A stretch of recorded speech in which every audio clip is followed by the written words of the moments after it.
A gente vai mudar um pouco de assunto. O Departamento de Segurança Interna dos Estados Unidos afirmou hoje que os 2 agentes federais envolvidos na morte do enfermeiro Alex Pratt, de 37 anos, foram afastados de suas funções no Serviço de Imigração e Alfândega dos Estados Unidos, o ICE. A informação foi divulgada hoje pelo canal Fox News, que é mais alinhado à direita e apoia o presidente Donald Trump. Um relatório preliminar do órgão enviado ao Congresso no sábado, detalhando a morte de Pratt, mostra que 2 agentes dispararam suas armas contra o enfermeiro. O documento, no entanto, não confirmou as alegações de autoridades federais de que a vítima estaria, entre aspas, empunhando uma arma. E depois que o presidente Donald Trump exigiu que Minnesota revogasse as políticas de cidades santuário em troca da retirada do ICE da região, o prefeito da cidade, Jacob Frey, disse que não faria isso. Em resposta, o presidente norte-americano disse que Frey está, entre aspas, brincando com o fogo. O prefeito de Minneapolis, em reunião com o chamado Czar da Fronteira, Tom Homan, disse que deixou claro que a cidade governada por ele, entre aspas também, não aplica e não aplicará as leis federais de imigração e que continuarão focados em manter as ruas seguras. Dani, essas ações do Trump, principalmente internamente, como a ação do ICE, né, pode causar um conflito interno e ser prejudicial para ele em ano que vai ter uma eleição nos Estados Unidos. 2 americanos já morreram por causa disso. O ICE já deixou 7 corpos pelo caminho, segundo a última atualização que eu vi. Olha, o presidente dos Estados Unidos... as pessoas estão saindo nas ruas em Minnesota com menos 24 graus. Tá? O afastamento desses 2 agentes do ICE, ele é um recuo e não é pouco significativo, porque após o assassinato da primeira mulher, também em Minnesota, que se recusou a descer do carro, uma cidadã americana que se recusou a descer do carro para ser abordada pelo ICE e tomou tiros, ela foi chamada de terrorista doméstica pelo presidente dos Estados Unidos, desordeira. Dessa vez, a imprensa, a cobertura da imprensa e a pressão popular não permitiram que se imputasse ao enfermeiro americano, né, o porte de uma arma que pudesse ter motivado uma reação. Ele tomou 10 tiros. Eu queria explicar para quem está nos acompanhando aqui no UOL o que é o ICE, tá? Eu fui conversar eu tenho um casal de amigos dos Estados Unidos, jornalistas, para tentar entender de onde veio o ICE. O ICE é uma agência que ela é criada depois do 11 de setembro, do atentado às Torres Gêmeas nos Estados Unidos. Ele está vinculado diretamente, essa agência está vinculada diretamente ao que se chama lá de Homeland Security, que seria basicamente a Secretaria de Segurança Interna dos Estados Unidos. Agora, quem são essas pessoas que estão na rua hoje? Eles são policiais treinados, eles passam por algum tipo de curso preparatório.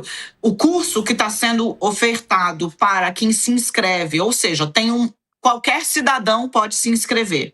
Teve uma reportagem de grande repercussão nos Estados Unidos de uma jornalista crítica à política anti-imigração de Trump, de encarceramento e deportação em massa, que se inscreveu para ser uma agente do ICE. E ela foi selecionada. E ela disse na reportagem, bastava um Google para que isso, assim, que eu sou uma detratora da política do trabalho que o ICE vem fazendo. Isso mostra um pouco do quão atabalhoadamente está sendo feito o recrutamento e a formação das pessoas que estão nas ruas aí abordando e agora, infelizmente, assassinando também americanos e não só imigrantes legais ou ilegais. O ICE, os agentes do ICE, Leandro e Letícia, isso me chocou muito, Letícia. Os agentes do ICE estão sendo treinados e colocados nas ruas em 47 dias. E aí você se pergunta, por que 47 dias?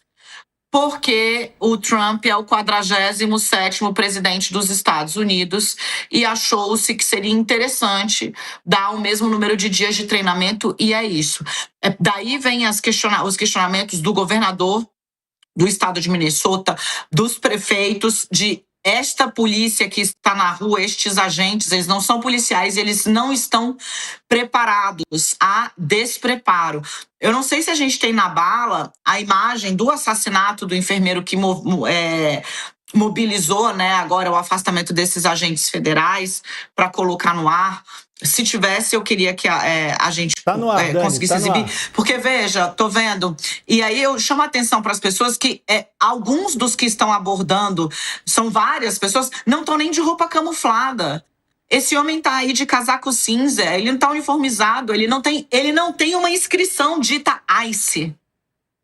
Esses homens estão nas ruas com menos 20 graus de sensação térmica, sem bota, sem qualquer tipo de aparato.